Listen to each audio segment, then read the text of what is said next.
শালা কতবার বাটপার মাথায় আলগা চুল লাগায় আমার বিয়া করছে, কত বড় ধোকা দিল রে বেঈমানটা। বিয়া করার পরে তোর পকপকানিতে এই অবস্থা হইছে রে টুনটুনি, এই বয়সেই মাথা খালি করে দিছস রে। আমার মাথায় এখন কিছুই নাই, মানুষের বাড়ি কাম কইরা 2 টাকা কামাইতে পারি না।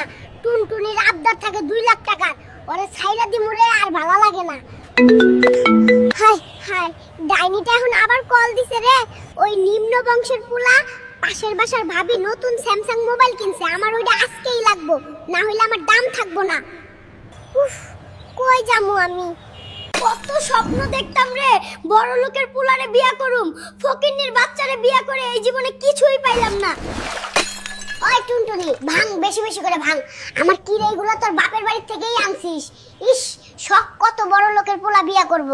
সংসারে কিছুতেই শান্তি পাইলাম না রে। সারাদিন কাম করে ঘরে ঢুকে ডেলি টুনটুনির পক শুনতে আর ভালো লাগে না। আমার শাহজাহান আইছে রে, আমার জন্য তাজমহল বানাই আইছে। ভাঙা ঘরে রাইখা আবার স্বপ্ন দেখায় তাজমহল বানাইবো।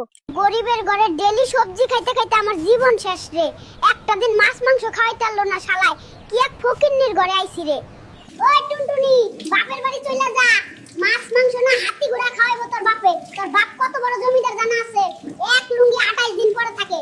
এই গরিবের বাচ্চা, 2 পয়সা বাঁচানোর জন্য নিজে নিজে ঠিক করতেছিস, সাবধানে থাকিস যেন কারেন্ট লেগে মরে না যাস। আরে ধুর, এই শখে আমার কিছুই হবে না।